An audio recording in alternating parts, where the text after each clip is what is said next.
I think people use that as a way to say you shouldn't. It's to kind of continue to foster that kind of what Chichi was saying, like, don't trust them.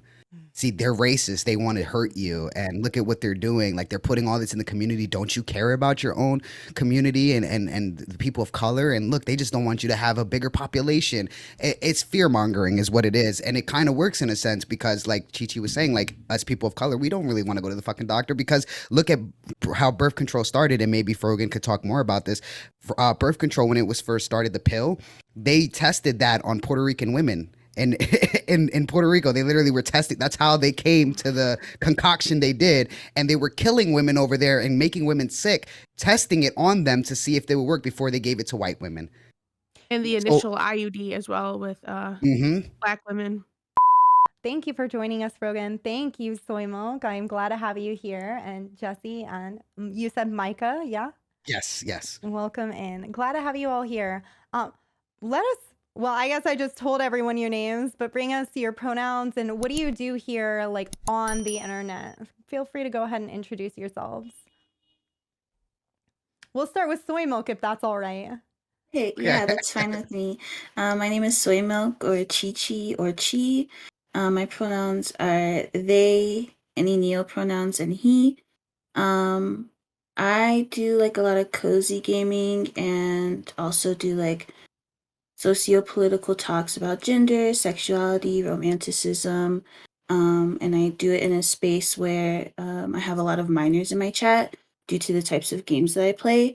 So we do a lot of like body education and sexuality education in like a really educative way. And then occasionally I'll do like a mature content stream talking about things like masturbation and sensory orgasms and things like that. So I've really gotten into just chatting lately, and I've been having a great time, and I'm super happy to be here. And welcome in. Yes. Thank you for being here. Rogan, you're up. Hi everyone. I'm sorry I'm late. I forgot my glasses were broken, so I had to put contacts in. Oh, no. Excuses. No, I have been there. I know that feeling. Usually I'm on time, but I'm Frogan. Pronouns are she, her. I started off as a well, I still am a public health expert with a specialization in women's sexual reproductive health, health communication, population health, adolescent health, and maternal child health. So right now I do just chatting, I do reacts, but I also try to bring in public health education into my streams. Yeah, you can find me in the just chatting section every night. Thank you for being here, Frogan. What about you, Jesse? Who are you? I am Jesse Gender from YouTube's. I do nerdy political and social discussions on my channel, mainly around Star Trek and other big like pop culture science fiction stuff, but just in general. Like the other day, I did one about like a book written by a trans author, things like that. I use they them pronouns and she her pronouns as well. And then just since this is about this panel as well, I'm a trans woman and non-binary as well, so leaning towards the femme side of things. And so I'm here as someone who's an ally to these issues about abortion rights, but obviously not someone who's directly affected by it, but also here to talk about how it sort of offshoots into other things that affects the trans and LGBTQ community. But just being clear, I'm here as someone in solidarity and an ally to everyone who has to more directly deal with these attacks on abortion rights. So Did you hear they're going to be attempting the I think a womb transplant?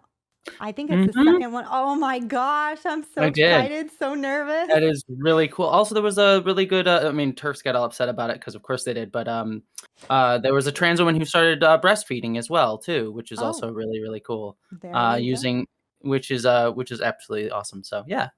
Exciting, exciting. Technology is wild. So Mhm. while not impacting now, I'm hoping it won't be too long in the future that Mhm. I'm so excited. And Micah. Yes, my name is Micah, pronouns he, him. I'm a transgender man. And I would say I'm here more as well as just to kind of give some of my opinions and be more of an ally because some of these issues don't actually directly affect me. In some ways they do and have affected me, and in other ways they don't. So I'm here more to just kind of give my thoughts. I have a YouTube channel and a podcast. I typically talk with trans masculine and transgender men. And really the goal is just to educate other trans masculine individuals on how not to be toxic to themselves and toxic to other people. I discuss issues like misogyny, internalized misogyny, masculinity and what that means, and how to be an ally to our cis women counterparts, trans women counterparts, and just how to overall have a happy, healthy transition. And basically, I don't know if I can curse, but I was gonna say f the parameters that people try to put us in and the boxes that people try to put us in. That's essentially what I talk about. Absolutely. That's awesome. And thank you so much. And you're fine. Cursing is not it's not a huge deal. I'm more worried about transphobia, racism, etc. than a few fucks thrown around. Okay. We'll be all right. So in terms of like Roe v. Wade's fall, we've heard it come out. Like it's very, very likely that Alito's penned opinion will be what goes through. How did you feel when you heard that that's going to happen?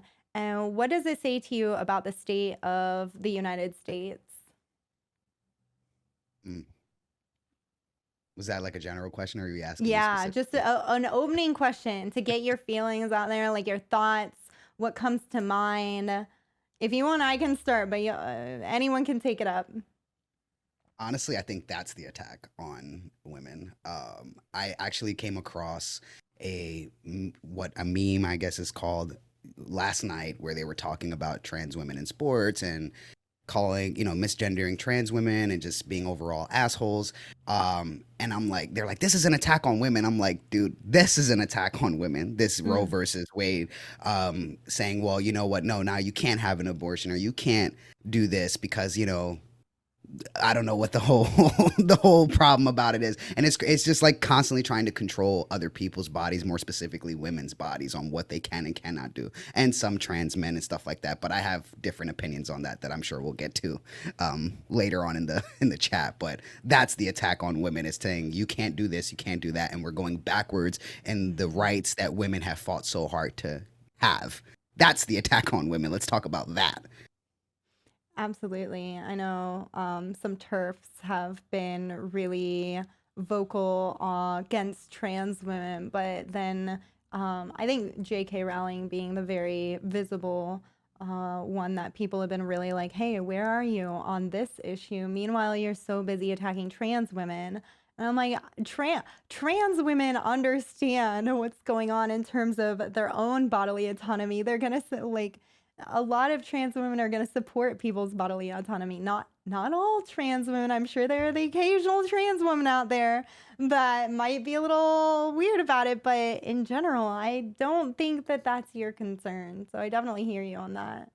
I mean, talking on that point specifically, like it just goes to show that the sort of right wing and conservative groups have been managing to successfully reframe all of these issues around like attacking marginalized people like trans women and trans folks in general, and LGBTQ folks, and then just women in general as well. So that people are more willing to deny their own interests in offshooting of attacking trans people. So with TERF specifically, you'll often see like there was a whole panel of TERFs that went on with the Heritage Foundation, which directly works against abortion rights and have been working against abortion rights for years and decades, because they see now TERFs see trans people as their biggest threat, when we're not. We're your ally in your fights for women's bodily autonomy, for all women's bodily autonomy, trans or not. And so it's just how the right has successfully reframed that, and sort of I don't want to speak too much because I want to pass it off to other people as well, but like it just goes to show there's this been like a targeted decades-long fight against women's bodily autonomy and rights in this country, and how the right-wing groups have successfully like managed to slowly and steadily reframe the entire issue around attacking marginalized groups, because it speaks to the inherent misogyny, racism, transphobia, all that stuff that is just inherent in this country. So yeah. Absolutely. Hear you on that. How about you, Frogan or Chi? How did you feel when you heard about it? I was really upset because as somebody in public health, you start thinking about public health implications of decisions. You know, people are going to die. Straight up, people will die. You start thinking about the effects of like, what if somebody has to carry pregnancy they don't want? So studies show that people that have a pregnancy that's unwanted are more likely to experience intimate partner violence, poverty, mental health issues. And then you start thinking about how these Republicans claim to be pro-life, but a couple days ago, uh, the government couldn't even pass a bill trying to get us out of the formula shortage. Apparently, you can't find baby formula anywhere because of production issues, and like you don't even want to take care of the baby when it's actually a viable living thing, but you want to force people through. And one last thing I don't want to take up all the time is another failure in the country is the sex education within the United States. Yeah. Let me pull. I have the stats pulled up.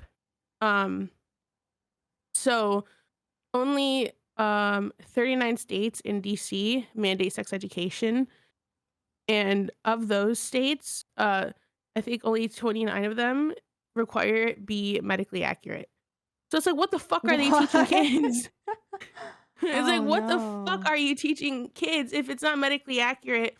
And of course, within sex education, within schools, it's not adequate. You know, it's not LGBTQ plus inclusive. If anything, in a lot of states, it's exclusive of the LGBTQ plus individuals, and it mostly promotes abstinence. So it's not doing anybody good. So it fucking sucks.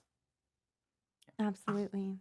Thank you for your thoughts, Frogan, and bringing us some stats and information. Really, really wild that so many of them don't even require it to be medically accurate or don't even require it, period.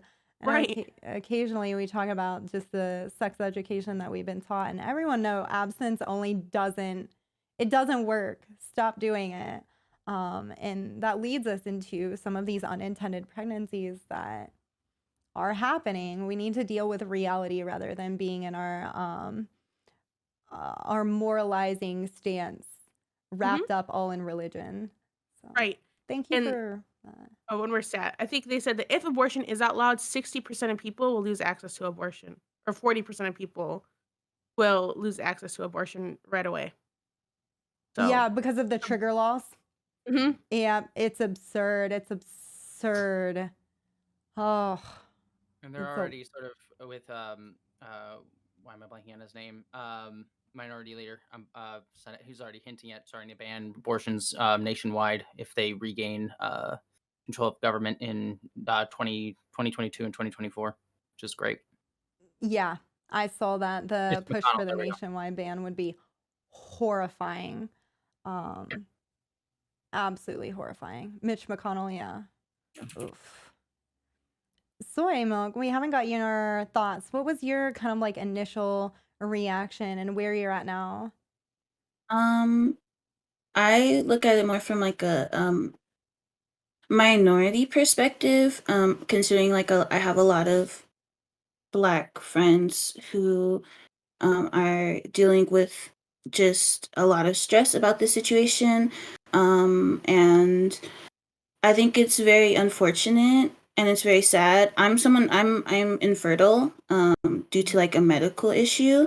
And so this doesn't directly affect me, but like knowing that my friends will not have access to certain things, thinking about how inaccess to abortion will affect so many other things, including how there's already discussions about banning things like birth control and That's like emergency contraceptives and things like that. And watching how that spiraled, how a rumor about Plan B being banned in I think Tennessee ended up causing like a major, shortage of Plan B in stores because people were buying up the stock.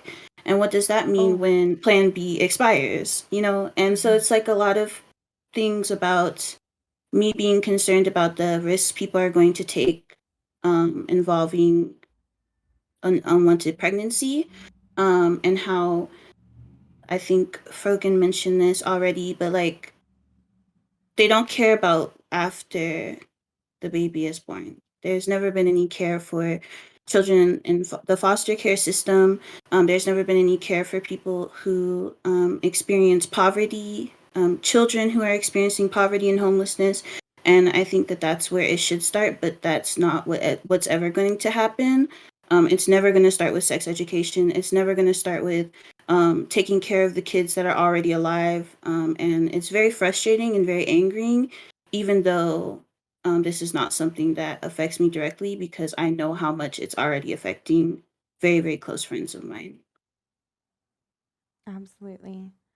Absolutely. Thank you. And that actually transitioned us right over to race and abortion. Anti-abortion activists cite higher rates of abortion obtained by Black people in the United States to claim Black communities are being targeted by racist abortionists. Yet data suggests the reason is difficulty accessing contraceptives for all people of color. I've also heard people claim abortion is a white issue. What are your thoughts on how race fits into the conversation of abortion?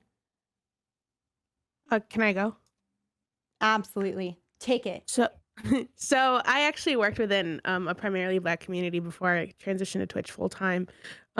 Whenever we talk about birth control with by POC people, a lot of people, for one, aren't really aware of the kinds of birth control methods out there. A lot of people think there's like just a pill, IUD, but there are so many more. And another thing that deters people away from certain birth control methods are like myths they've heard about it and experiences either family members or other peers have had on the method. So a lot of it is educating them on what's available to them as well as debunking myths they've heard. Another thing is in the United States, there are contraception deserts. And I'm looking at the stat right now. 19 million women of 19 million people of reproductive age in the U.S. are in need of publicly funded contraception and live in contraception deserts. So a contraception desert is basically where they don't have access to a healthcare center that has the full range of birth control methods. So 1.2 million people live in a county without a single healthcare center. So it's crazy. I want to kind of piggyback a little bit off of that.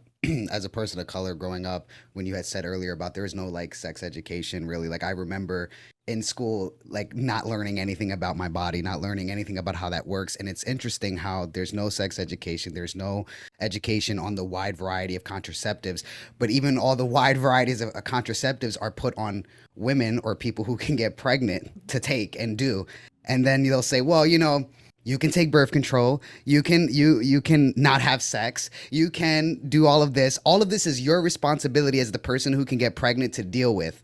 But then when that person who can get pregnant says, well, okay, I want to have a hysterectomy, or okay, I want to, then I'm not going to have sex, or I'm going to have an abortion because I didn't want this pregnancy. It's no, but you can't do that. Well, what the fuck? You just told me these are my options. These are what I have to choose from. But now you're not letting me pick what the fuck I have to choose from. Mm-hmm. And with people of color like me growing up predominantly Hispanic and Black neighborhoods, like there is no access there. It's difficulty to access medical care. You can't even get to the damn doctor, so most people will be like, well, I guess I'll just call the fucking ambulance and hope that they come for me. You know what I mean? That way I don't have to pay the bill because healthcare is so fucking expensive. You know what I mean? So, like, for people to say like, oh, well, this is predominantly being targeted in people of color communities. Well, I mean, y'all kind of set us up for poverty to begin with. What the fuck did you expect? And then if we do have all these children and now we have to be on welfare to help support these children, those same people will turn around and say, get a fucking job, do this, do that. You're the one that wanted kids. You're the one that opened your legs. You're the one that fucked, as if it was only one person it took to create this fucking baby. But then when you have another person say, well, I didn't create this baby by myself, they'll say, oh, well, you picked the wrong man. It's always the fucking woman or the person who got pregnant's fault. Sorry, I had a little bit of a moment there. I had to rant about that. It fucking pissed me off. Can I add one more stat? I was gonna say you're welcome. Piggybacking. So I did my thesis on why people don't want to use specific birth control methods, and within that, I read that about 30% of people in the United States use the emergency room as their primary source of care. they don't have access. You know, a lot of people don't have the money to pay for the co-pays or Mm-hmm. even the time to go like during a normal, like they have jobs that spread out all day. Doctors' offices are closed. Urgent cares are closed, so they have to resort to the emergency room where they don't have to pay and it's open 24/7. And it also speaks to like, because what you're all touching upon too is like how much this really is like a class issue, which is also a race issue because we put this country has just put people of color into poverty and just systemically kept them in poverty. But like people who are of means, regardless of even if they live in a place that does outlaw abortion, they are not going to have to worry about this. They can fly to wherever they want to be able to get access to abortion, to do whatever they need to, or they can just circumvent the laws whenever they want to because they'll be able to do it on the download because they'll be able to have access to pay for doctors who will do it for them.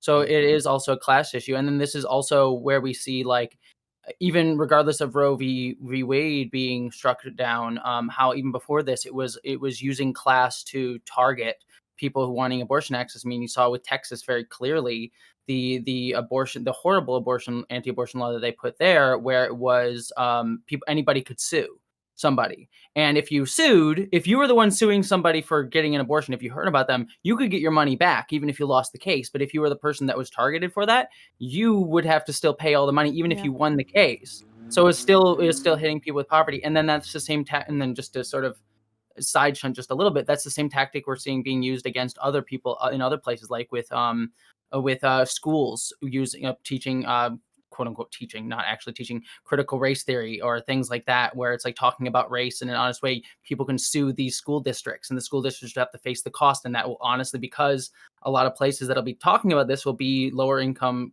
like schools and things like that, they will have to bear the brunt of the cost, which will also fall back on people of color as well. So like it all just ties into to racism and class as well, and then that sort of like ties into other issues of like how these issues are being off shunted into LGBTQ issues, to educational issues, and it starts with things like abortion excess. So That Yeah, and I point. think.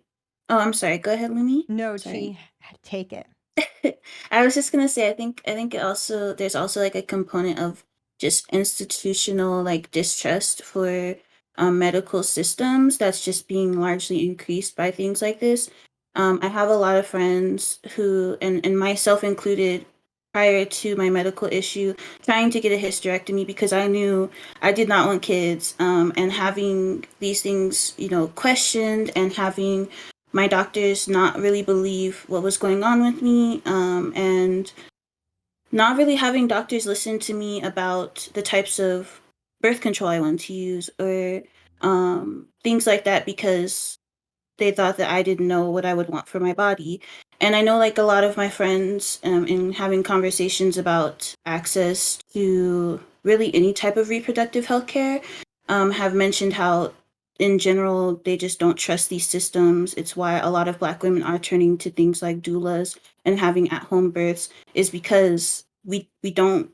Black people don't trust this system. It's never been made. I think people in a lot of other groups of color don't trust the system because it's never been made for us. It's never been made to help us, and it's never really been inclusive of our cultural needs, amongst our medical needs. Absolutely. We were just diving into Indigenous issues regarding this and how one of the areas that one of the groups that's supposed to help get abortions for Indigenous women had been doing forced sterilizations. And so So- I was looking into, I know Frogan had dropped the Guttmacher, how do you pronounce that, link? And I had been Guttmacher. yeah, they also have a really good breakdown on just the distrust and why the distrust is there and how that can impact getting access to that care. And then we go back to, again, like them saying, oh, well, Planned Parenthood is targeting communities of color. Like, maybe we're actually just trying to get access out there. Like, have you considered that? Access to birth control? But it's always like, oh, it's the abortions targeting these communities. Like, I think that's the way. I think people use that as a way to say you shouldn't. It's to kind of continue to foster that kind of what Chichi was saying, like, don't trust them. See, they're racist. They want to hurt you. And look at what they're doing. Like they're putting all this in the community. Don't you care about your own community and the people of color? And look, they just don't want you to have a bigger population. It's fear mongering is what it is. And it kind of works in a sense because like Chi was saying, like us people of color, we don't really want to go to the fucking doctor because look at how birth control started. And maybe Frogan could talk more about this. Birth control, when it was first started, the pill, they tested that on Puerto Rican women. And in Puerto Rico, they literally were testing. That's how they came to the concoction they did. And they were killing women over there and making women sick, testing it on them to see if they would work before they gave it to white women. And the initial IUD as well with Black women. Yeah. Cause So infertility. Side they note, I lost your camera. I turned it off because I'm smoking. I didn't know if that was a thing I could do. I think that's fine. That's not TOS, is it? I don't think so, no. If you're Okay. comfortable, you should be fine. Thank you for Okay. being so respectful, though. I appreciate it. I know YouTube be getting on me for everything, so I wasn't sure. Oh, well, I I do was like, I might pull clips so that's fair. That's fair. So I was like, okay, let me turn this off while I smoke my cigarette, so that way nobody gets in trouble. No, I appreciate that. If you look at something the wrong way, YouTube will get yes. Oh no, that's frustrating. And the way you title anything, you say you stare at someone the wrong way. If you say something that someone tries to twist and misconstrue and say you're saying something else, then you get flagged. And it's like, oh my god. You talk about gay people, you get flagged. Yeah. I notice it's always the LGBTQ plus creators that get flagged for fucking everything. We get flagged for everything. There's cis men. I randomly came across a video. It's just kind of like a side note on YouTube. Because I was looking at like pumping and people were talking about pumping and they wanted me to like kind of talk about that as a trans man. Like, does it work? All this stuff. So I was like, well, let me get like more information on it. Let me like see different people's perspectives. And like, then I'll do some like research and like the medical side of it. Just so I can have like this well-rounded view so I can give a good opinion on it. And I came across a cis man who literally on YouTube, penis out in the pumping, like, yeah, and that was fine. And there was ads on it. Trans man goes and talks. Yes. Wait. Penis in hand in pump. Yeah, this is how this works. And it was super overt. And like the way that this person did it was like overtly sexual, but they still got ad revenue. It was on there, had thousands upon thousands of views. What found one trans guy who just held the pump in his hand. Didn't even, wasn't on his junk or anything. Reported, video taken down. Oh my god. What the fuck? I mean that speaks to like, to bring it back into this conversation, right? It like that just speaks to like the sexualization of everyone's bodies but cis men's. Like, according to YouTube's terms of service, you're allowed to talk about sex if it's in an educational context. Mhm. So even though the cis dude was like showing his penis and it was very clear, like probably like I'm sure he made like sex jokes and things. I haven't seen the video, but I would assume like that's educational because we don't like see like cis men's bodies as inherently sexual, whereas like you just have a trans person, you have a woman, you have any sort of anybody in a video, they're automatically just going to be seen as sexual, and that gets back into like the loud train. You're got the fired, train going. Jesse. They're coming to get you. Oh no! I'm so sorry. I live in the middle of the city, so like. No, it's cool. I live by a highway in Seattle, so like motorcycles going by all the time. But no, bring it back into abortion. It's just like when we talk about like women's access and anyone's access to abortion. I keep saying women, but obviously there's more terms and more people that are affected. But like just the sexualization of those bodies and blaming people for like existing and like, oh, you must have wanted it because you're an inherently sexual being by just existing. Is just how that is often framed. And then going back to what Frogain was saying about like how it's always victim blaming, or I think it was Frogain who said that, but yeah. I wanted to circle back and say, like, we were talking a little bit about that distrust in the medical system. And do you have any ideas, like whether that be your own ideas or ideas you've heard of or seen implemented, that would be helpful in building that trust with Honestly, those I can't communities even. having I distrust? I get it because I personally, as a person of color, literally just in March, I had to go to the ER because I don't have health insurance, or I didn't have health insurance. didn't, was like sick as a dog, was like, I don't know what's going on with me. Go to the ER, and I'm telling them, and I have been saying this for 2 to 3 years with my primary care doctor. I'm telling you something's wrong with my ovaries. I'm telling you something wrong with my ovaries. Like, I'm having this pain. I'm having this, it's not, I know it's something. No, it's your testosterone. It's your hormones. It's your testosterone. It's your pelvic muscles. I'm like, no. And I'm like, look, motherfucker, it's my fucking over. I know that's what it is. I'm telling you that's what it is. This isn't fucking normal. I go to the ER and they're like, so like, what's going on? And, I'm like, and I get like, they were afraid to use certain language because they didn't want to be offensive to me. And I had to like, and I appreciated that. But I also was like, look, let's call a thing a thing. I just need some help. I just need help. And like, something's going wrong. Let's forget the language for a second. Forget that. You're not going to hurt my feelings. I just want to be healthy. Help me out here. And I had this fight with like 4 different fucking doctors. Like, somebody look at my ovaries, please. Somebody please just look and see what's going on. It took, finally, thank God that I've been working with a therapist for like 2-3 years, and I told her what was going on. So I was in the ER for like 6-7 hours. I got really no relief, no help. And she tells me, hey, there's this gynecologist that I know who's really like, really on his stuff. He's been like a gynecologist for like 40 something years, on top of being up to date on things going on with transgender people and their bodies and everything like that. Go to him. I go to him. And he immediately took my concern seriously, immediately started running tests and stuff on me. And I know part of that, like when we talk about even with like trans healthcare, part of that is, let me speak more specifically for myself, but I know for a long time, and just the dozens of transgender men that I spoke to, there's this like, sometimes there's that dysphoria of like, I don't want to look there. I don't want to go in. I don't want people to touch around in there and figure out what's going on. So I'm just going to ignore that I have this organ. So that way, like, I don't have to think about it. But he did all these tests or whatever, and it was like, we need to get you, like, let's just get you scheduled for this hysterectomy because we're not sure what's going on. So after 2-3 years of fighting with doctors and saying something's wrong with my ovaries, and I know something is, guess what? I finally got a hysterectomy on April 25th. Took me 3 years to get that. Okay. And once they did the pathology test on my stuff, guess what they found? I had a 45-minute to an hour surgery became over 2 hours because I had endometriosis that needed to be removed. I had a fucking tumor in my left ovary. Oh Jesus. my lord.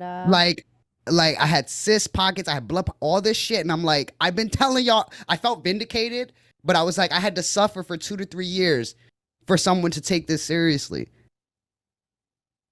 You know what I'm saying? So why the fuck would I go to any doctor and trust, yeah, you're going to take my concern seriously? Because let's be real. Let's call a thing a thing. Most of society does not see trans people as the gender that we identify as.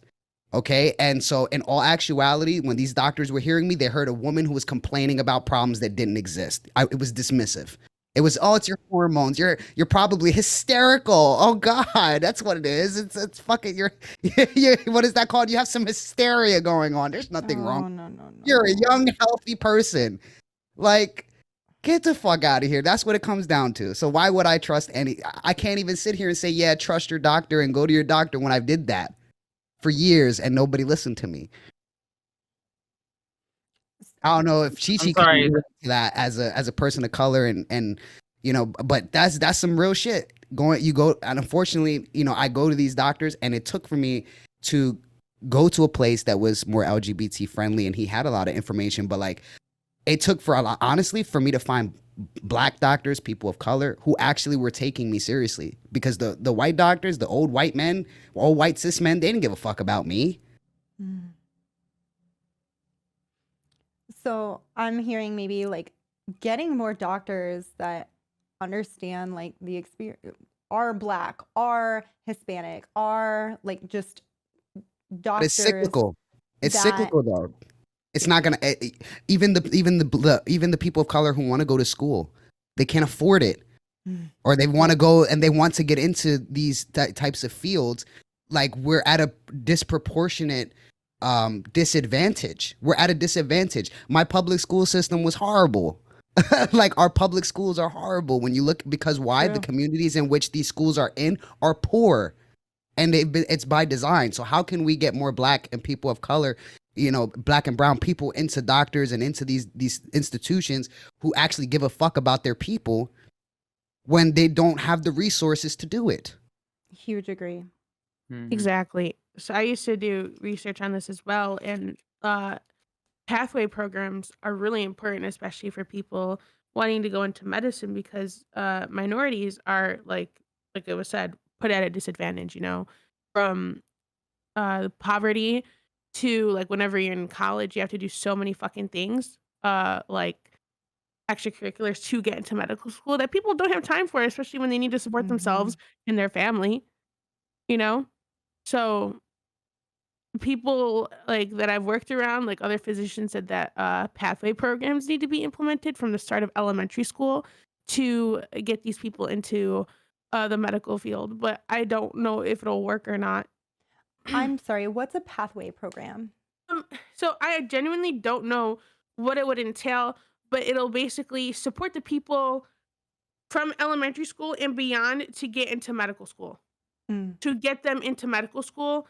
And I know some schools in Detroit, like medical schools in Detroit, will have these programs as well, where the medical school is completely paid for. So that's good. So for those of you who don't know, in chat, medical school is like $300,000, and not many people, of course, can afford that or afford to take Yeah. those loans out. Mhm. It's Yeah. really fucking expensive. Absolutely. Absolutely. Free education for um, everyone. Go ahead. Mhm. It all, Let's it all go. comes down to No, the budget, really all, though, all of that really. stuff. Yeah. Go ahead, Chi Chi. Take it away. Go ahead. I was just gonna say, like, I think another part is beyond just like getting more people of color into medical school is allowing people of color to have these discussions in these spaces, allowing us to, especially when you get into higher education, allowing people to talk about their experiences in very real ways instead of the light hearted, kumbaya type of way that is expected in a lot of these higher institutions. I'm in graduate school right now, and a lot of times I am the only black person in the room. I am the only transgender person in the room, and I have brought up that, some of the things that my peers are saying are racist. And it's always, well, let's not use that word. No, we should use that word. We should use Or you're that being word. sensitive. You're being sensitive. and That's what it and is. because why do the people who are oppressed, the people who are marginalized, why do we have to care about our language and discussing the harmful things that are happening to us when nobody's caring about how those harmful things are affecting us?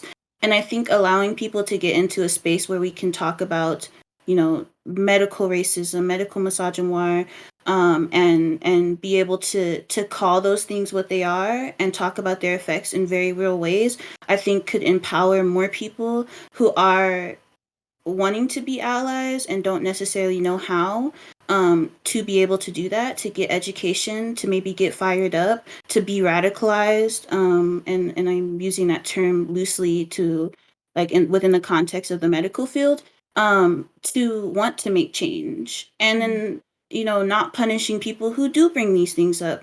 Because at the end of the day, yes, there has been like, long-term racist experimentation done on people of color within the medical field. But when we talk about these, when we talk about the systems, the algorithms, the medical algorithms that a lot of these doctors use, they are still not based on people of color. They're based off of white people, the people who still have access, the people who maintain their access. Even when I was in the military, we talked a lot about how these algorithms didn't really have any consideration for how things affected Black bodies. And if we're using these things that are highly effective for white bodies and not so effective and not so culturally considerate for Black bodies, then how can we actually treat them? And then how do you challenge that if you are the only Black person in the room, if you are the only person of color in the room? How do you challenge those things that you see, when it's very clear that when you do challenge it, you're likely to be punished or ostracized in some way by your peers? And if medical school is already stressful, which it definitely is, Yeah.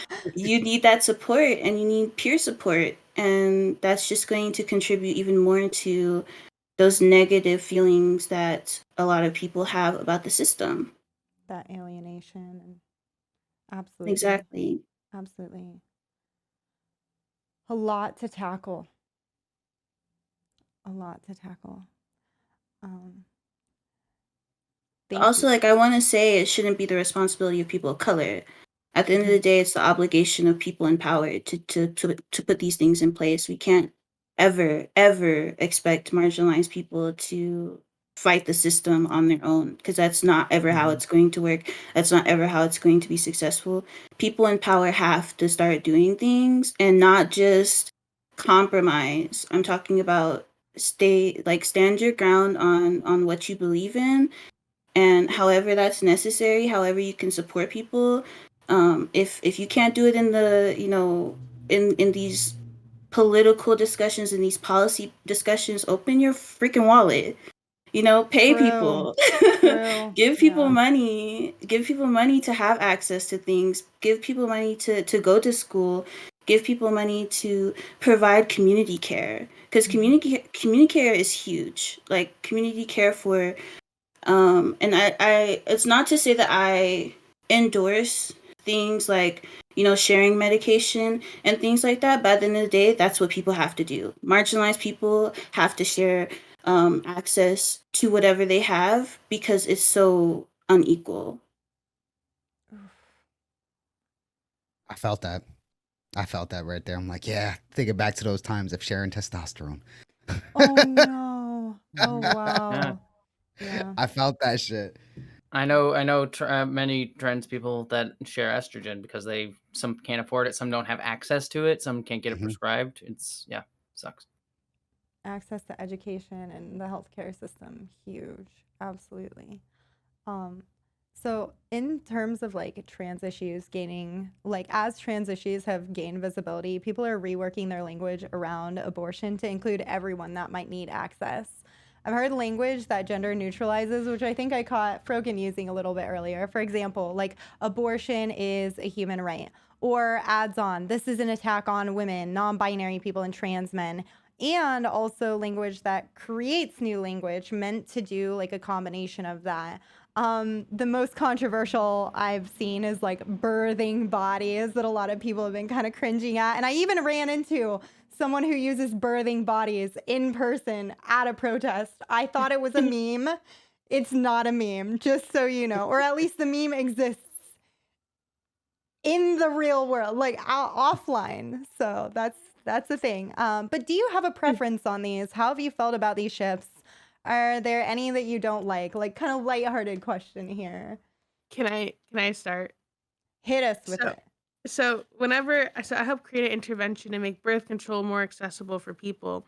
And we spent so long trying to find a term that would be inclusive of everybody. So we went to people who can give birth. I feel like birthing bodies is so fucking weird. It is so weird. That is fucking weird. Birthing bodies. It's just As so, if the like, body just does it by itself. The birthing body. There's no person there, just the body that births. That's fucking weird. True. I've seen people use birthing bodies on Twitter. I'm like, what the I'm like, I understand you're trying to be like inclusive or whatever, but it's such a weird fucking term. Birthing bodies is like, okay. It is very dehumanizing. Like, just like, doesn't account for like there being a person Uh-huh. in Yeah. that body. Yeah. Yeah. Absolutely. I can see why. Okay, I'm gonna just take like a devil's advocate role here. I can see why women would feel like this is an attack on them, or like what was the word that Jess used earlier? TERFs. Which I'm still not 100% on what turf is, so please excuse my ignorance. Oh my I'm gonna God. have to check. I'm gonna have to look at your YouTube later and educate myself. So don't judge me. But I could see why. Like, I've had conversations with cis women about this this topic, right, of abortion. I've spoken to cis women who have had abortions, and we've kind of discussed what their thoughts are, because I try to like be inclusive of society at large. Like, I want to understand where other people are coming from and why certain things may bother them. Like, because my biggest goal is like, how do we like live like how do we coexist? How do we coexist in a like way that's makes everybody happy, right? Like this utopia that probably will never happen, but I would love for there to be a utopia for all of us, right? And I can see where that becomes an issue when you're like trying to make these terms and like remove the word woman for some of this, because there are a lot of women out there who really define themselves with this, right? Saying, I'm a woman who has, who can have this. And some women really identify with that. So I don't think that we need to like remove certain language. I feel like if something doesn't apply to you, then you don't have to take that on as your own thing and say like, this applies to me. Like as kind of like a example, I had a live stream and I was talking about taking care of your body, and like we have these reproductive organs, we have these certain genitalia that we have to take care of. I know it's dysphoric sometimes to think about it. It can be a bothersome to say, oh, this is the equipment that I have, for lack of a better word. But we still have to acknowledge that we have it, and we have to go take care of it, getting pap smears done. I was pushing for gynecological care for us within the trans masculine community because of the things that I went through personally, because I did not take care of my gynecological care in certain situations, right? So I'm all for like maybe adding some new language or creating new language that different people could use for themselves. But I also am kind of like on the fence where it's like, okay, like, do you have to really apply this to everyone? You can just say women, you can just say this, like it's not a bad word to use. And if that doesn't apply to that, then you can just, then don't apply it to yourself. I'm not for erasing it is kind of my point. I find that there have been a lot of transgender people personally that I've spoken with who are like, we need to erase the word and not say women. We can't use the word vagina. We can't use ovaries, and we can't use that. We have to find a new word. And I'm like, if you don't have to use that as a way to describe yourself in your regular everyday life. But I don't think about it. I don't think we should be erasing it, because there are people that really do identify with it. We can create new language for other people to define themselves with, and also give other people time to catch up to that new language, because it has been changing rapidly at a pace that it's never changed before. So give people time for that. But I don't think that we need to be erasing certain words because it hurts other people's feelings. No, I disagree with that. Yeah, I mean, I agree with you. I mean, the thing that I am fighting for, because something you brought up with TERF, and I think it sort of naturally leads into this discussion. So Okay. TERFs, the trans exclusionary radical feminists, they are typically women, though not always, but typically women. You see like J.K. Rowling, women of privilege, white women of privilege, who go after attacking the trans community because they have reframed trans people as their sort of biggest threat to their rights, when really we're not. But they see sort of trans people getting a larger voice and talking about stuff as like infringing upon their space, because they're women who have already also faced harm under things like the patriarchy and things like that, and so have equated that like their space that they have, their privilege that they have as upper class white women, and the amount of voice that their voice is heard as like their right as women. And so when trans people come up to try to, and people, there's a lot of racism, there's a lot of anti-Semitism as well in their communities as well.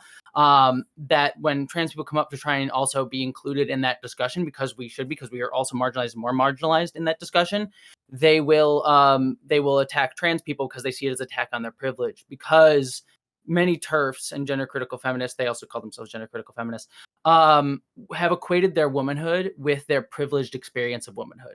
I just talked about this in one of my recent videos, how like you'll see a lot of TERFs equate their womanhood with just their experience of womanhood, of being an upper class person, and anyone who differentiates from that is somehow less of a woman, and they don't see that experience of womanhood as valid. So they say like trans people are appropriating womanhood without understanding that there are other experiences of womanhood that are out there. It's weird. Okay. Yeah, That's a weird thing to think. Okay. Weird, yeah, it's how TERFs work. And there's a whole other thing here I got to learn about. Damn, this is some weird shit going on. Yeah, they are some weird shit going on. A lot of the language that you see right-wing folks adopting now, like a lot of the like attacks on trans healthcare and trans rights and even abortion rights too, is appropriating a lot of what was started in TERF communities. And so that's where a lot of that's coming from. And so what's important with this discussion, sort of bring it into the topic at hand, is like most certainly we should not erase like talking about women in this discussion. Like it affects women. It is very clearly coming from a place of misogyny that is attacking that. But we also have to realize two things with that, is that like being more inclusive in these wordings is not just about letting other people in. It's about like, no, these things are also like about these people as well, Yes. and making sure to bring that up. And also the other thing too that we need to realize, and something that I've been like trying to discuss more and more, and it's something that I've been trying to learn more, especially as a white person, is like gender itself and the misogyny attached to it comes from racism. Like gender roles come Yeah. from colonialism that was trying to otherize Black folks and Black bodies, and especially like Black women, and saying like, oh, white women are fragile and soft and sweet, and Black women, they're strong and tough. They can do the labor that we need to put on them. So even misogyny itself comes often from colonialist and racist origins. And so it's something that like needing to be addressing, that like all of this, while it is coming from a place of misogyny, is also rooted in racism as well, always. So you gotta send me your YouTube stuff so I can see about all the weird shit that's going on in the TERFs are wild. They're especially big in the UK, but they are in the United States as well. But in the UK, they have a lot of big hold there. And again, a lot of the right wing language around trans people specifically is being appropriated from TERF spaces, because they're sort of like using like, oh, we have our women friend who says it's okay to attack trans people, you know? Yeah, it's really, really unfortunate. Kaylin Conrad also has a 3-part, basically 3 different movie-length videos on YouTube that also dives Heavily into like a recommend those. deep dive. They call themselves gender critical now. But yeah, it's just a continuation of like, I'd argue white They feminism. rebranded. Yeah, yeah. They It's just, rebranded themselves. yeah, really unfortunate. I like where you're both going with the like not erasing women element. I don't think most people were aiming to do that. At least I haven't run into a ton of it. Now, of course, that's me, one person. That's not saying it's not out there, because, you know, everything seems like it's out there, I swear. Right. But I think it's important to be able to talk about the misogyny that's inherent in that, and how these people don't even acknowledge trans people, like these people being Republicans pushing this. So I really appreciate that. At the same time, like, you know, that's why I've leaned heavily on the like adding language where I say women, trans men, non-binary people, and really seeing it in Trying that to way. change it. Yeah, versus Mhm. trying to just erase it. Or you could even say, like, I think the way that I would more put it for me personally would be like, okay, women and AFAB people. Mm. Like, I feel like that's broad enough that non-binary people, transgender men can fit still into that terminology as AFAB, because we have these reproductive organs that women have, but we're not women, and we're not erasing the word women, and we're not being so, because I feel like what happens is we start adding all this language, and it kind of divides us a little bit even more. And it's like, well, you got to be this person or that person or this, and it kind of keeps going on these layers. And then you have society at large who's still trying to catch up with language, who now they use that as a reason to say, well, you're doing too fucking much and I don't understand and you're confusing. So I'm just gonna say that whatever you're going through is your own fucking problem, versus saying, no, like, we're in this, right? I'm not erasing women. I'm not erasing you. I'm not saying that you don't have a space here because you're affected by this. But I, as an AFAB person who have these reproductive organs, am also affected by this. And so let's work together and coexist with each other so that we can fight the powers that be to have the access that we need, versus adding so many layers to this. And then it's like, I just had a live stream last night where I asked the question to the audience of, are labels dividing us too much? Is there too much division with labels when we talk about the LGBTQ plus community? Are we too divided by labels? And we had an awesome discussion about how I'm all for adding new language and making sure that people feel included. But what winds up happening, from what I've personally seen, this is anecdotally, I'm just one person. But from what I've personally seen is like, people will say you can't say that you're a transgender person if you're non-binary. And I'm like, no, by definition, you're transgender. You're under this umbrella. Let's stop trying to exclude these people. They're in the umbrella. Like, why? And it becomes an attack. And then we start putting these people in boxes because, well, you said you're this label, and so you're not fitting my definition of that label, so you can't sit here. Labels should be descriptive, not prescriptive. Like, we should be able to use them to describe our experiences and help other people understand our experiences. They shouldn't define. They shouldn't like limit what our experiences are. Right. Yeah.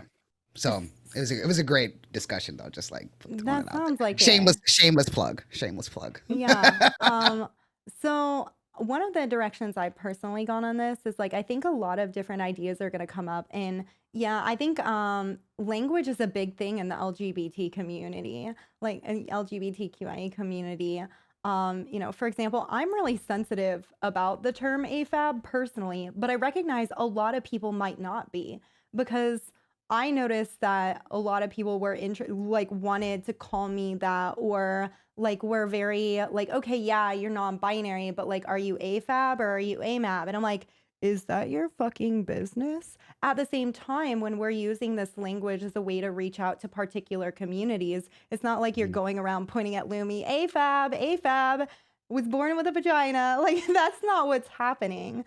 Mhm. So that's why I lean on the like non-binary and trans men to reckon, but at the same time, I think AFAB is a lot shorter than that. And I think Right. as we move forward, like you're gonna have several different tactics. And am I gonna get all tripped over someone like using that language? No, probably not. I'm just probably not. The reality is, but I don't know. Where are you at this on this, Chi or Frogan? Damn it, Any my light thoughts? died. I feel like I like, since I'm like cis hat, I feel like it's not my place, you know, to even like I said, in my research, we used people who can give birth. That's our thing. That's To fair. be inclusive of everybody. Um, I wouldn't want anybody to feel excluded. So for me, I would use the people who could give birth. But I do like the sentiment you added, of like listing everybody. I like that as well. I think I both think tactics work. yeah. I think the biggest goal really, and I think it's best to like look at what the goal is, and the goal is to make sure that people feel included, but also number two, and actually probably even more importantly, is making sure we're not erasing the people who are also affected in Yes. the sort of ubiquitization of just the term women. So like if that's the goal, then I think just making efforts to acknowledge that and work on that, I think is the most important thing, and like being self-critical of yourself whenever you're talking about that. So I think it's like not bad to just say like women, like and discuss that, especially when you're like, you know, I think in like our context when we're on panels like this, like, you know, I mainly work in YouTube and education. I think when that's my job, then using more inclusive language and trying to be very specific with about it is very, very important. Mm-hmm. But when you're like on the ground, if you're like a doctor working, if you're like trying to help and like trying to fight these fights and things like that, I think it's like it's more about like getting that fight done, and focusing on that and making sure people are allowed to be included and have a voice and have a say in that. But like getting caught up in like the specific things about the language, I think is less important in those spaces. In our spaces where we're discussing, educating, talking about it, I think the specifics of labels is more important just because it is about educating people that these voices are included in it. Yeah, I wanted to start by saying like I think that it's still important to include cis women in this conversation about how we change language. Mhm. Because at the end of the day, like this is a fight for all of us.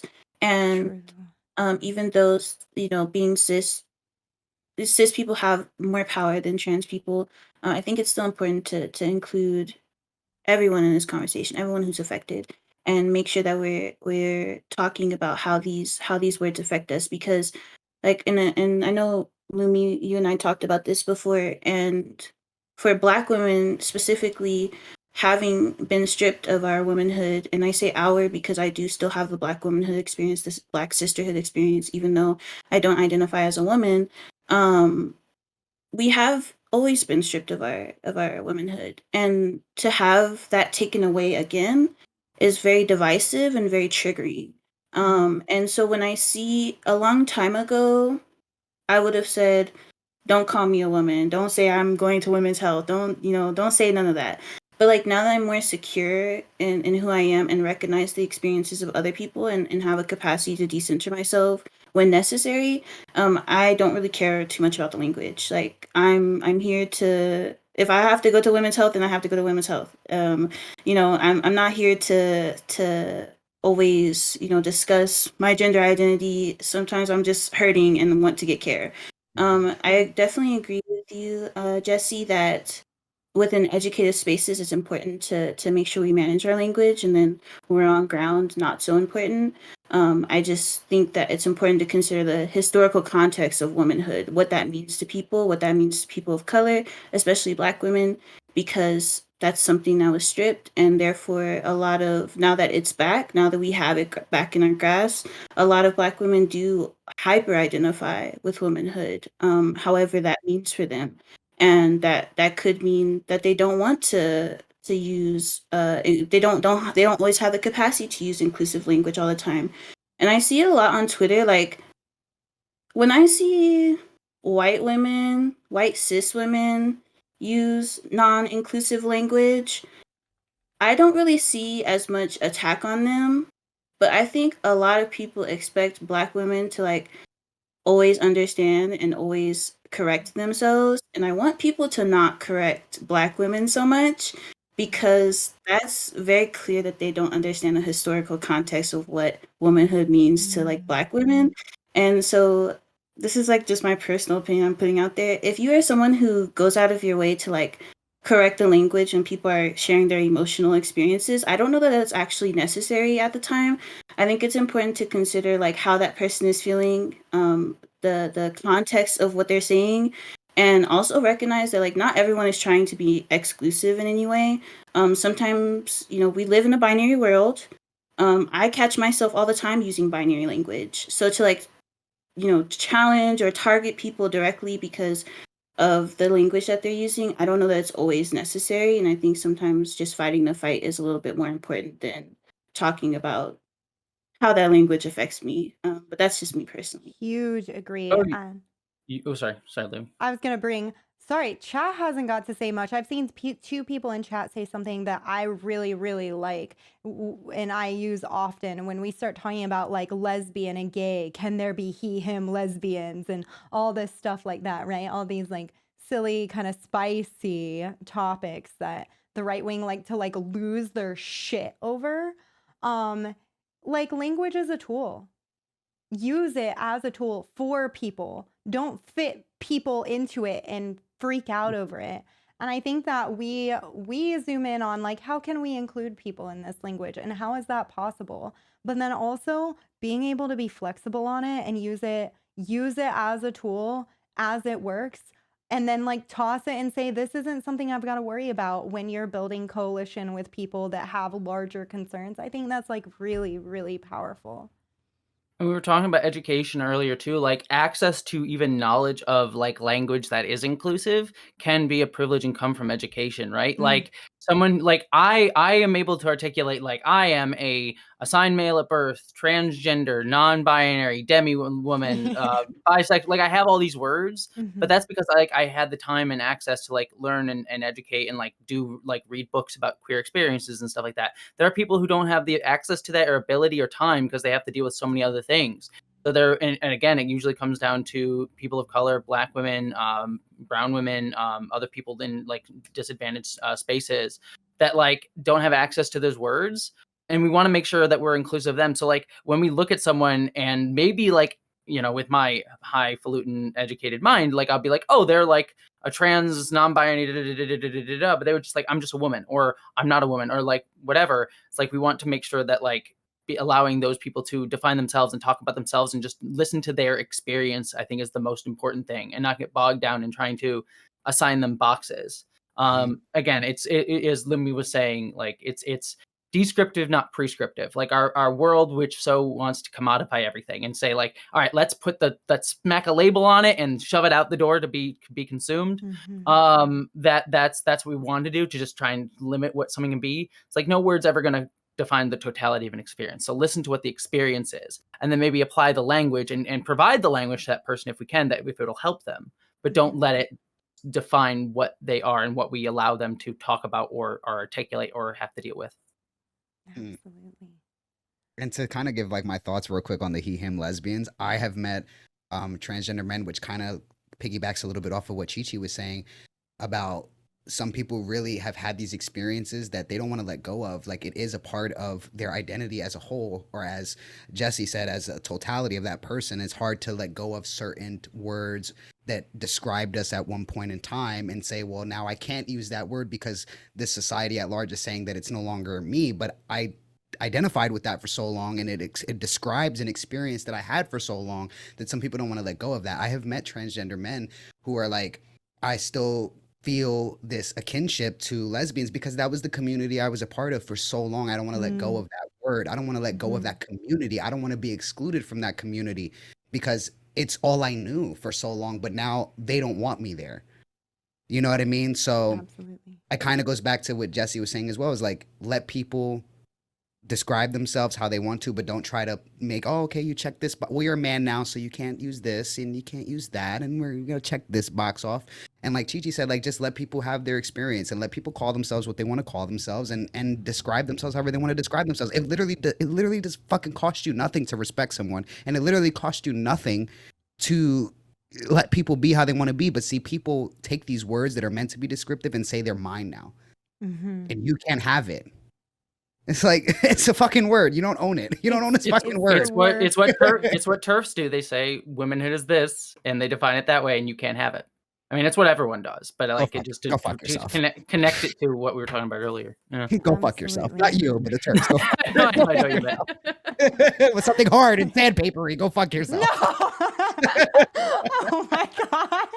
Oh my god. So I was gonna moving say, on. why are you don't describing fuck my yourself kink? because- Why are you describing my kink here? It was the sandpaper that got you, wasn't it? Oh my gosh. So Triggered. Sorry, as go ahead. we just spent all of a fair amount of time talking about that language and how that can be important from an educational or an awareness perspective, it's really just that starting point for that visibility and awareness. Trans men and non-binary friends, like, what are the issues that you've been facing regarding access to reproductive health care? And for everyone else, like, how does this intersect with the fight you've been facing for reproductive justice or bodily autonomy? I know we already kind of naturally went into that a little bit. So if you have anything to add on to that, I'd be really curious to hear your thoughts on that. I would just want to add on that, something that I found a huge issue with, and what really like pushed me to want to be visible myself on YouTube, is like the YouTube algorithm is pretty much garbage.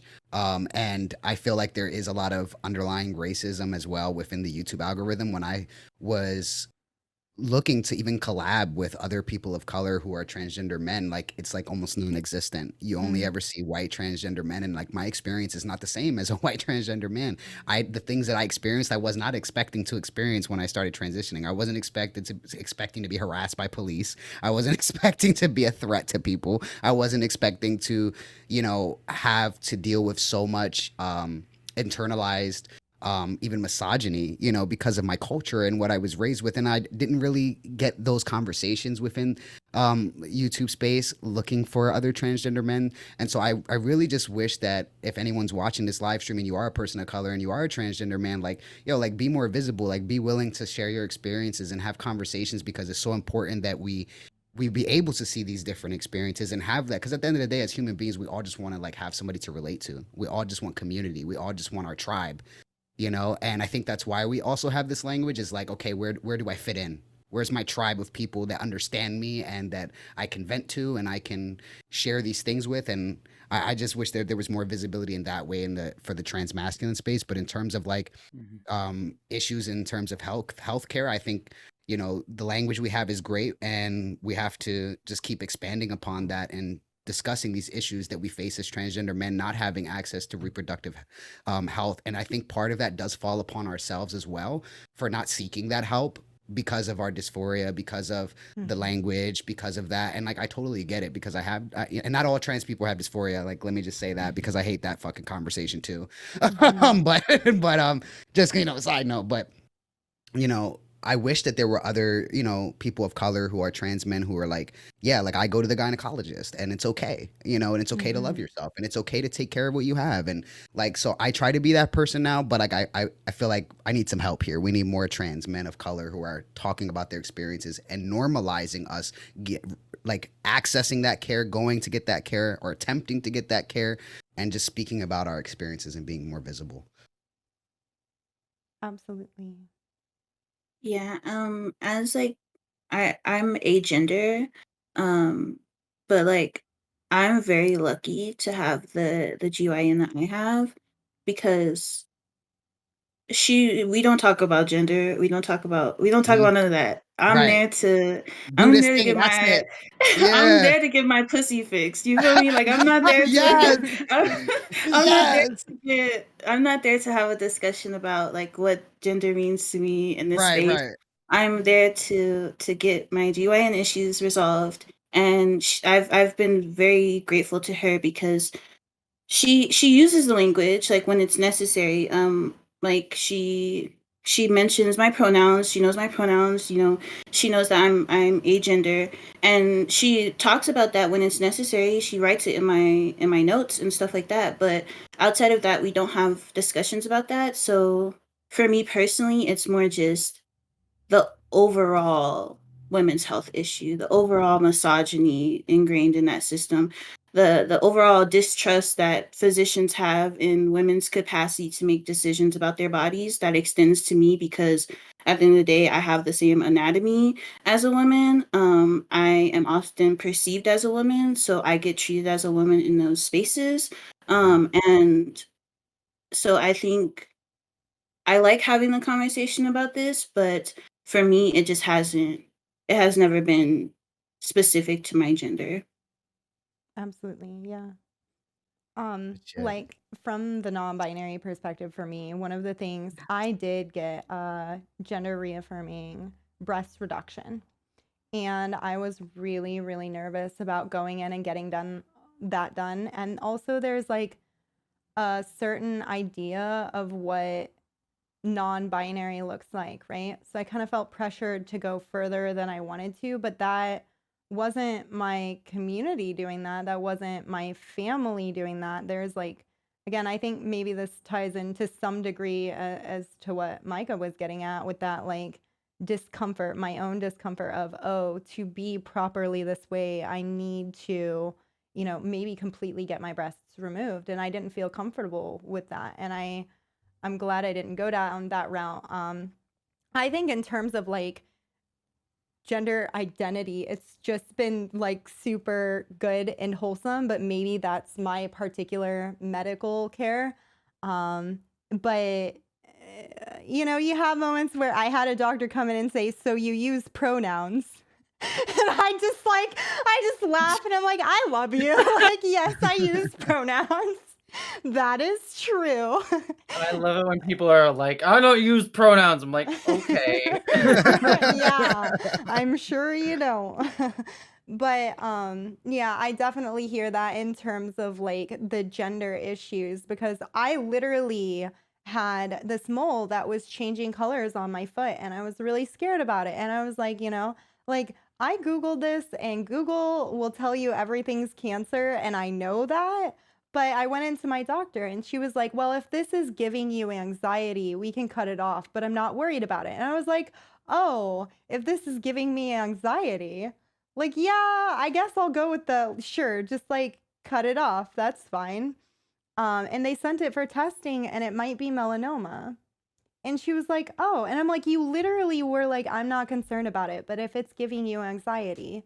I was like, What's So going on with dismissive. that? It's Yeah, so it dismissive. was. Well, if it's It was. bothering you, if you feel badly about it, I guess we'll do something about it. Like, no, like fucking investigate this thing. Like, tell me what the fuck it Yeah. is. What do you mean? Yeah. Well, it all goes back to like if we're just like bringing it back to the larger conversation with everything you're talking about, Absolutely. Lumi, is like it's all about fights for bodily autonomy and trying to be able to dictate what we do with our own bodies. Like that's what abortion rights is about. Mhm. It's about people fighting for the ability to choose what to do with their own bodies. Right. And I think that like once we talk about things in those terms and we think about like what it means for body autonomy, then I think that sort of naturally makes it easier to understand how these intersect with other fights, right? Like everything that we see today is often just a fight to see what we can do with our own bodies, like access to trans affirming healthcare, access to all of these things is just fighting for bodily autonomy and people in power wishing to control people's bodies. Usually, rich, upper class, white, cisgender. That was a weird word. Wow. Okay. Cisgender, heterosexual men. But not always. But just a lot of that privilege, just wanting to control others and dictate what others can do with their bodies, and then using that argument and that fight to then perpetuate their own power, to have more control over others. I mean, it's just a self-perpetuating cycle of like people like vilifying others to control other people's bodies. And so when we talk about abortion rights, like that's the one that has had the sort of biggest awareness of it right now, because it is the one that so specifically targets a lot of people and the most people, and that right-wing and religious groups have sort of utilized to dig up their base to fight for more power, because they can sort of see it in these moral terms of like, you're saving babies, because babies are the unborn are an easy group to politicize because they can't Yes. speak for themselves. Yeah. They keep using children in general. Yeah. They always go to when they don't have anything else to like argue about. It's like it's the children. The trans people have an agenda against the children. The gay people have an agenda against the children. You want to abort. You want to kill babies now. Like it's all about the children. They think because we look at children as like these very of course like, oh, we have to protect them and they're whatever. So and I get that, but then it's like you're using it to fucking for this propaganda and this bullshit that you believe. And not even like allowing for children's bodily autonomy, like kids' bodily autonomy too, because they're just like, when kids actually do advocate for themselves, they're like, oh, you're a kid. When like a You don't know trans what you're kid, talking about. You know what you're talking about. You're stupid. yeah, when a trans kid or when a teen person goes and argues for like, oh, I want to be able to control my body. He's like, you don't know what you're talking about. Like, we know better. You're adults. And it's like, no, these kids know what they're fighting for. Mhm. And so it all just comes back to bodily autonomy. And the more that they can dismiss what people actually say, and it's easy to do that for children, or the unborn, because they literally can't speak at all for themselves. And then that's the fight. But it all comes back to that. But abortion rights is just you see it right in the Roe versus Wade decision that leaked, right? That like there was a clear link, and it'll probably be taken out of the actual decision that comes out. But like you already see the thinking of them linking things like Roe versus Wade to things like gay marriage and things like that. That's the logistics they're using, because it is all coming back to like dictating to people what they can do with their bodies. So Roe versus Wade and abortion access is a very important topic that we need to talk about. But it also just comes down to the same like overall fight for people, disenfranchised people, fighting for our right to dictate what we do with our bodies. Absolutely. Snaps.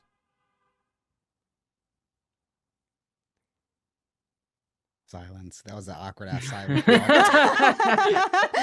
like I can keep ranting, but I don't want to. Jesse just stopped, and we all just fucking stared at each other like, "Oh shit, nobody's gonna fucking go now." Like, no, yeah, I'm always like, I want to give people a little bit of room to speak before I move along, and I'm like, anyone else? We good? We cool? Okay. Kind of tackle. Sorry, go ahead. No. I'm But fuck up. I'm sorry. yeah, I think it does end up extending into a much larger conversation. And I wanted to wrap up with like, okay, do you plan on doing anything about this specific issue, or is this just another dumpster fire in this whole dumpster fire of stuff happening? Is there another issue you've been focused more on that you'd want to mention? And what can people in our audience understand to do or help? Because when I was out during the Bans Off Our Bodies protest, there was this woman just standing there, and she's like, we've been talking about this for a while, and now white women are getting out here. They're scared because they feel like their rights are being attacked. Welcome to the party. Like, welcome on in. And I'm like, that's fair. And she's like, she was there to talk about voting rights. There to talk about voting rights and how people have been disenfranchised, and that this isn't the will of the people, for sure. And I'm like, that's really fair. So I was curious, where are you at? What are the issues you're focused on? What is your call to action, or the thing you want people to be aware of? I didn't want to keep talking, so I wanted to wait if somebody else was going to talk first. Okay, I'll go. So I've been working within reproductive health equity, accessibility, and well-being for 5 years at this point. So, like you said, like this has been under attack for years. go out to the streets, protest, and then if you go to, I think, abortionfunds.org, if you're able to monetarily donate, let me make sure. Abortion. Oh, yeah, hold on. Yeah, abortionfunds.org. It's a national network of abortion funds. You can donate to national abortion funds, or you can donate by state, whatever your preferences are. And for people who don't have access to the education, bedsider.org is really good for methods. If you want to get birth control online and talk to doctors online, or even emergency contraception, you could do Pill Club, Nurx, NURX, Project Ruby. Yeah, Dang, thank you so much, Frogan. I'll collect the links and post them in chat. Thank you. I really appreciate that. I've been kind of talking more about just internalized misogyny over on my channel. Just kind of goes back to what Jesse kind of was touching on earlier about how all of this is really rooted in racism and misogyny. And to kind of and I could be wrong, so I don't want to like speak for you, Lumi, but when you were saying about how you felt this need to do more than you were comfortable doing, and I think that that's largely the responsibility of trans masculine and trans men who have this internalized misogyny and sexism and this overall thinking of like femininity bad and anything that's related to womanhood or femaleness bad. So we're gonna push everybody else to transition in this way, and if they don't do it in this way, then they're not trans enough or they're not good enough. And I've seen this even with within the trans women spaces. Not that I'm very much a part of them, where we've even, trans men have pushed that on trans women, like, well, you're clockable, air quotes, or you have to be like this and you have to be like that, so that way you can be woman enough. But we're not going to do those things. We're not going to cry or be emotional, or we have to have top surgery, we have to have testosterone, and we have to do it this way in order to be man enough. So it's this internalized misogyny, this sexism, this, you have to have a checkbox of things to do and pushing other people to do them and to make yourself feel comfortable and almost, belonging within this space, and to make other people feel like they have to do more than what they're comfortable doing or what they need to do. So I'm really just like tackling the layers of this misogynistic way of thinking and saying like, hey, you're man enough, you're trans enough, you're woman enough in the way that you are, and expressing yourself in the way that's comfortable for you. Stop trying to tell people how to do what they do, and stop trying to perpetuate the same cycle of male privilege at the same time. Because now as we start to transition and we start to pass, and air quotes pass, which I hate that fucking term, but when we start to pass in the world as men, we start to perpetuate the same behaviors to other trans men and women, trans women and women in general. So that's something I've really been trying to tackle on my channel, is like, let's go through those layers and talk about these things, because there's more to transition than just the physicality. There's some deeply rooted shit that we need to talk about and unpack this shit so that we can be better people once we're aware of it. Okay, let's be aware of it. This is how we're aware of it. Like, what do we do to change it?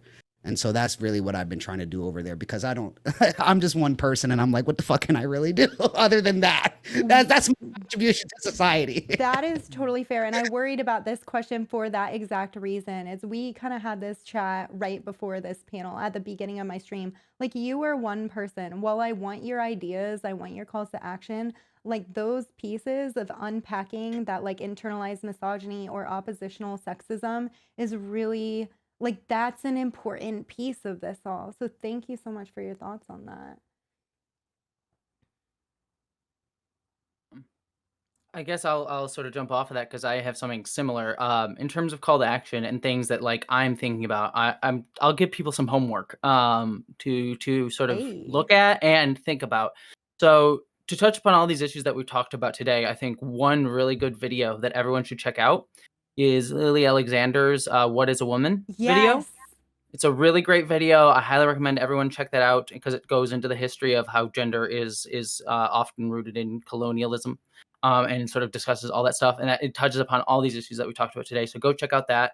Kaylee and Conrad's series, which we mentioned earlier, is also a great look at TERFs, but it also talks about how these things intersect with racism, anti-Semitism, misogyny. While it talks specifically about trans people, they a great job about like breaking all all of that down in that series, and also maybe has a voice that you may recognize in it. And Shameless plug. yes, it was like, and then speaking of shameless plugs, I'll just do one. If you're looking for a good primer on turf stuff, I did a video, "What are turfs," which is like a good primer on just like explaining them. But the final thing that I just sort of want to end on, just to sort of talk about, like, when it bringing it back to just abortion rights, is one thing that I have been challenging myself, and like really wanting other people to challenge themselves, especially, well, only white people and white women to really think about, and trans white folks, is like, when we talk about like all these issues about trans issues, women's issues, misogyny, all that stuff, it's important to recognize, like, I as a trans woman am marginalized for being trans and for being a woman, but a lot of these things, a lot of like gender norms and gender sort of structures come out of, like I said earlier, colonialism. And so while I am certainly marginalized as a trans woman, I am not the primary target of all of these systems. Like, it is Black and brown people, and people of color in general, that are the primary targets of these systemic issues and these attacks.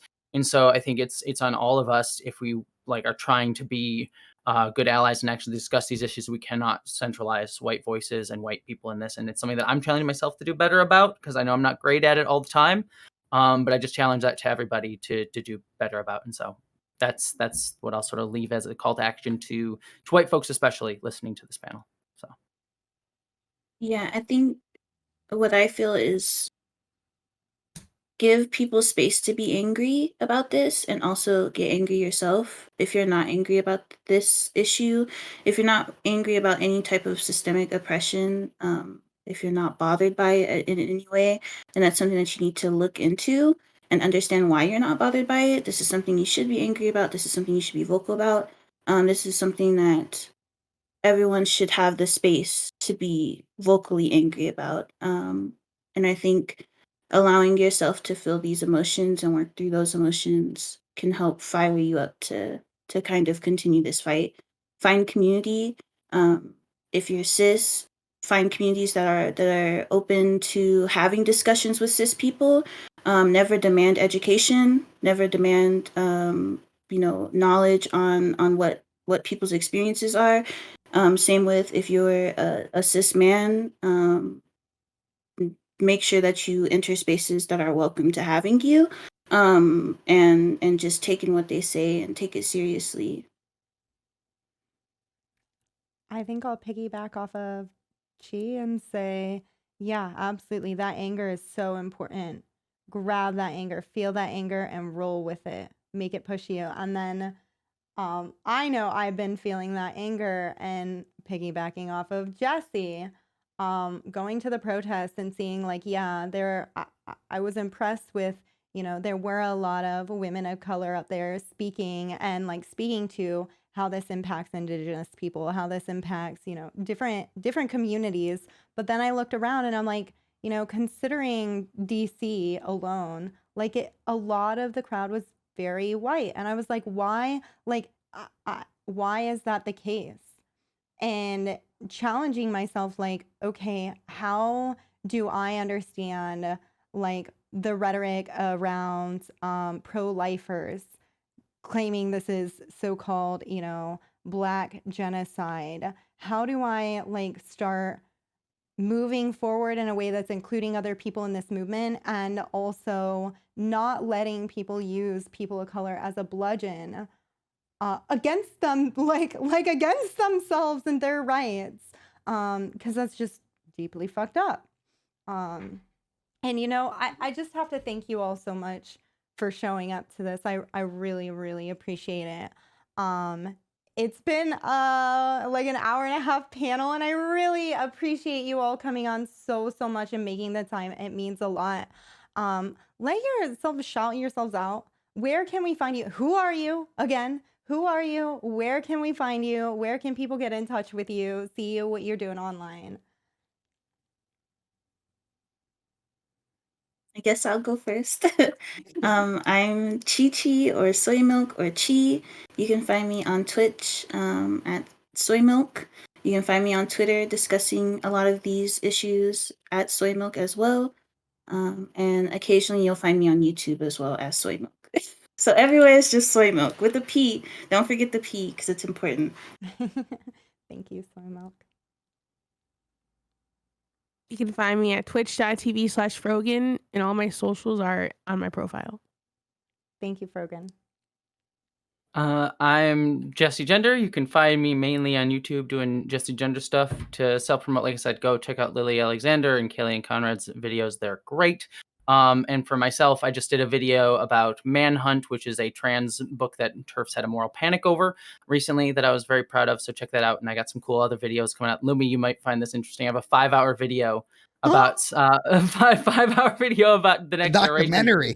Yeah, it's about the next generation and sex and gender and sexuality and Star Trek: The Next Generation coming next month. So Ooh. be on the lookout for that. Should be fun. So yeah, subscribe to me there on YouTube. But yeah, thank you for having me, Limmy. You are wonderful, and thank you for doing this. Oh, thank you, Jesse, and thank you for your blessings of videos. I'm like, oh my god. Thank you. I'm glad someone appreciates the weirdness that is me. And my name is Micah. Thanks for having me. I go as Realistically Free on YouTube, Instagram, Patreon, and I basically just discuss issues that are plaguing us within the trans masculine community, as well as give dating and relationship advice and just talk about all things trans mask, basically. Thank you all so much for joining. You have a lovely day. Chat, the links will be in chat as well. And bye, everyone. Bye bye. Thanks for having me. Nice meeting everyone. Bye. Nice meeting everyone. Oh my gosh. Please, chat, check out those lovely, lovely panelists. I know we have the links, the command in chat that you can go and click on them. You know, we've got Soy Milk and Frogan's Twitch links over there. Jesse Gender's YouTube, huge recommend. And the link tree for Realistically Free. Holy cow, what an incredible panel. I hope you all really enjoyed it.